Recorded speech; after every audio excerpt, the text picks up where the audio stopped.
नमस्कार दोस्तों आज हरियाणा में दो मुद्दे सबसे बड़े हैं। एक तो रोजगार का मसला है और दूसरा नशे का मसला है। और नशे की वजह से कितनी जिंदगियां बर्बाद हो रही हैं, खासकर जवानी बर्बाद हो रही है, ये आप देख रहे हैं, सुन रहे होंगे। और हमारे हल्के रानिया में पिछले 2 दिन में एक ही गांव से 2 नौजवान नशे की भेंट चढ़ गए हैं। यानी नशे ने पिछले 2 दिन में 2 नौजवानों की जान ले ली है और 2 नौजवानों की उम्र 18-20 साल की थी सिर्फ। और एक जवान के घर में 4 बहनें हैं, 4 बहनों का इकलौता भाई था जिसकी जान गई है। और उस गांव में छोटे छोटे बच्चे भी अब नशे की चपेट में हैं। 12, 13, 14 साल के बच्चे भी नशे की चपेट में हैं।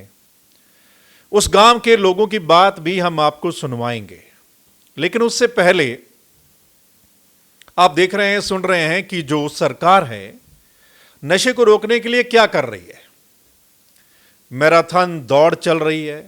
मेरे को लगता है आज ही मुख्यमंत्री वहां सिरसा जिला में पहुंचे थे। डबवाली में एक मैराथन दौड़ में उन्होंने हिस्सा लिया था। इससे पहले आपने देखा होगा साइकिल रैलियां बहुत निकाली गई हैं।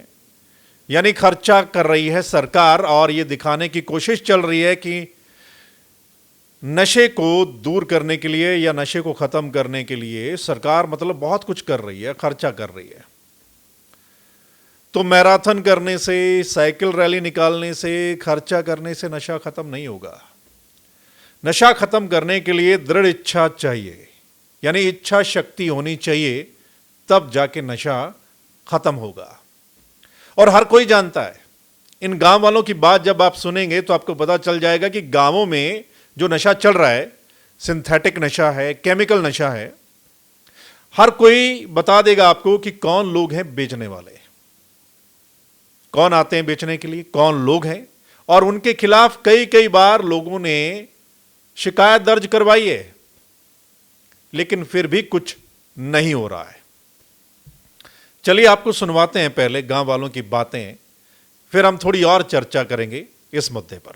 नशे ਦਾ ਬੁਰਾ ਹਾਲ ਆ ਜੀ ਇੱਥੇ ਘਰ ਘਰ ਵਿਕ ਰਿਹਾ 6-7 ਮੁੰਡੇ ਮਰ ਚੁੱਕੇ ਨੇ दारू ਤੋਂ ਲੈ ਕੇ ਚਿੱਟੇ ਤੋਂ ਲੈ ਕੇ ਗੋਲੀਆਂ ਤੱਕ ਸਭ ਨਸ਼ਾ ਹੈ ਜੀ ਸਾਡੇ ਪਿੰਡ 'ਚ ਸਭ ਸ਼ਰੇਆਮ ਵਿਕਦਾ ਹੈ ਜੀ ਇੱਕ ਦਿਨ ਐਵੇਂ ਤਾਂ ਹੁਣ ਸਾਡੇ ਤੇ ਪਿੰਡ ਹੀ ਖਤਮ ਹੋ ਜਾਣਾ ਆ ਜੇ ਨਾ ਕੋਈ ਕਾਰਵਾਈ ਹੋਈ ਤੇ ਅੱਜ ਅਗਰ ਨਹੀਂ ਕੁਝ ਕੀਤਾ ਨਾ ਤਾਂ ਅਸੀਂ ਸੜਕਾਂ ਤੇ ਆ ਜਾਾਂਗੇ ਅਸੀਂ ਕੁਝ ਵੀ ਨਹੀਂ ਦੇਖਣਾ ਜੋ ਸਾਡੇ ਅੱਗੇ ਆਏਗਾ ਅਸੀਂ ਉਹੀ ਕਰਾਂਗੇ ਹੁਣ ਬਰਦਾਸ਼ਤ ਤੋਂ ਬਾਹਰ ਹੋ ਚੁੱਕੀ ਹੈ ਜੀ ਸਾਡੇ ਬੱਚੇ ਖਰਾਬ ਹੋ ਰਹੇ ਨੇ ਅੱਜ ਇਹਨਾਂ ਦੇ ਬੱਚੇ ਖਰਾਬ ਨੇ ਉਹਨਾਂ ਨੂੰ ਬਚਾ ਨਹੀਂ ਸਕੇ ਅਸੀਂ पर आगे वाले बच्चों वास्ते साड़ी मिन्नत है जी ਅਸੀਂ हाथ तोड़ के बेनती करते हैं ਤੁਹਾਡੇ मैंने 5 साल पहले दरखास्त लगवाई थी लेकिन पुलिस वाले ना हंस रहे थे हमें देख रहे मजाक उड़ा रहे थे कि लेडीज आई हैं ये तरीका नहीं है। तो सुना आपने, ये हमारे हल्के रानिया का एक छोटा सा गांव है संता वाले।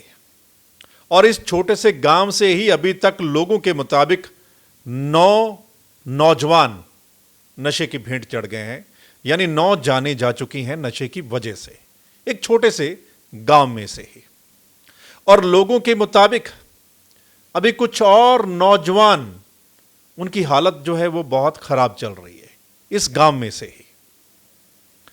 और छोटे बच्चे भी अब चपेट में आ गए हैं, क्योंकि जो बड़ी बात सामने आ रही है, मैंने वहां कई लोगों से बात की तो उनका कहना है कि जो स्मगलर हैं, जो सप्लाई करते हैं नशा, वो अब बच्चों को यूज कर रहे हैं, यानी बच्चों के माध्यम से वो नशा पहुंचाते हैं।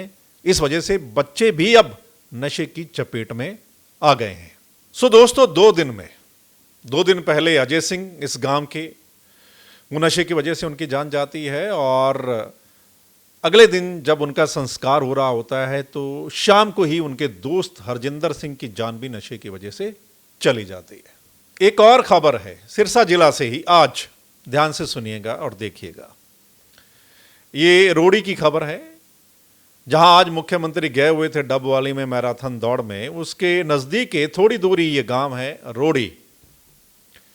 खबर है एक पुलिस वाले ने नशा लिया, इंजेक्ट किया और वो बेहोश हो गया। जब लोगों को पता चला, ये जो पुलिस वाला था जो बेहोश हुआ नशे की वजह से, ये पंजाब पुलिस में वर्किंग है और इसके जो फादर साहब हैं वो हरियाणा पुलिस में जॉब करते हैं, पुलिस में ही। उन्होंने कहा कि पिछले कुछ समय से नशे का आदी है। अब देखिए, एक पुलिस वाला ही नशे का आदी है और बड़ी आसानी से वहां नशा मिल जाता है रोड़ी से। आप मुझे बताइए कि थाने किस लिए खोल रखे हैं, चौकियां किस लिए खोल रखी हैं? एक एक जिले में इतने अफसर लगा रखे हैं, इतने कर्मचारी काम करते हैं, एसपी होता है, डीसी होता है, नीचे कितने ही अफसर होते हैं। थाने में एसएचओ होता है, नीचे बहुत सारे कर्मचारी होते हैं। थाने और चौकियां किस लिए हैं, प्रशासन किस लिए है? जब नशा इस वक्त हमारे प्रदेश का सबसे बड़ा मसला है, मुद्दा है, और नशे की वजह से हमारी जवानी बर्बाद हो रही है और पिछले कितने सालों से इस पर सिर्फ बात हो रही है। मुद्दा उठता है जब किसी नौजवान की जान जाती है तो एक दो दिन के लिए मुद्दा उठता है और उसके बाद फिर ठंडा पड़ जाता है। और जब आप इन गांवों में जाएंगे ना, खासकर सिरसा जिला के, चाहे आप रानिया में चले जाइए, डबवाली हल्के में चले जाइए, कालावाली हल्के में चले जाइए, तो लोग आपको सरेआम बता देंगे कि कौन लोग हैं वो बेचने वाले, नशा बेचने वाले कौन लोग हैं। और पुलिस को भी सब पता है, प्रशासन को भी सब पता है। तो फिर खाली मैराथन करने से, साइकिल रैली निकालने से बात थोड़ा बनेगी। सो दोस्तों, पिछले काफी समय से मैं तो इस मसले को उठा रहा हूं, लगातार उठा रहा हूं पिछले कई सालों से, कि देखिए क्या कुछ चल रहा है। और सिरसा जिला से तो कुछ दिनों बाद ही ऐसी खबरें आती रहती हैं कि आज फलां गांव में एक युवक या एक नौजवान नशे की भेंट चढ़ गया, आज वहां उस हल्के में चढ़ गया। ऐसी खबरें देखने और सुनने को मिलती हैं। अब जरा सोचिए, संतावली गांव जो रानिया हल्का का, जहां पिछले 2 दिन में 2 नौजवान चले गए, एक नौजवान की 4 बहनें हैं, इकलौता वो, अगर वो चला गया तो उस परिवार की हालत आगे क्या होगी इसका आप अंदाजा लगा सकते हैं। और आपने सुना, एक शख्स वहां पर यह कह रहा था कि जो लोग भी नशे की चपेट में आ जाते हैं फिर वो क्या करते हैं, चोरी करेंगे या घर का सामान बेच देंगे। ऐसा चल रहा है। और जैसा मैंने पहले कहा, आज हरियाणा में 2 बड़े मसले हैं, एक रोजगार का यानी बेरोजगारी का मसला और एक नशे का। और नशा बेरोजगारी के साथ कहीं ना कहीं जुड़ा हुआ है, यानी बेरोजगारी अगर है तो नशा भी वहां पर है। सो आप लोग क्या कहेंगे? आपके आसपास भी ऐसी हालत हो सकती है, क्योंकि आज नशा कहां तक पहुंच गया है। पहले हम पंजाब का उदाहरण देते थे, आजकल लोग हरियाणा का उदाहरण देते हैं। सो आप लोग भी जरूर बताइएगा कि आपके आसपास क्या हालत है और किस तरह की कार्रवाई जो है वो प्रशासन करता है, या कितनी सुनवाई वहां पर हो रही है, और पिछले कितने सालों से लगातार ये जो चीजें हैं ये बढ़ रही हैं, कम नहीं हो रही हैं। सिंथेटिक नशा, केमिकल नशा आज बड़ी ईजिली, बड़ी आसानी से कहीं भी पहुंच जाता है, मिल जाता है। सो इस पर सरकार को गौर करनी चाहिए, खासकर जो काम करना है वो करना चाहिए। बाकी आप अपनी बात जरूर बताइएगा, कमेंट करके आप बता सकते हैं। और अगर आप शेयर करेंगे तो ये वीडियो लोगों तक पहुंचेगी। हो सकता है कोई भी इंसान अगर थोड़ा जागरूक हो जाता है तो समाज में जागरूकता आएगी। और मेरी बड़ी अपील है, जो लोग भी नशे की चपेट में हैं उनसे बड़ी अपील है कि आप देखिए किस तरीके से घरों के घर बर्बाद हो रहे हैं। नशे से कोई फायदा नहीं है, आप इससे बाहर निकलिए। चलिए फिर मिलते हैं, तब तक के लिए राम राम।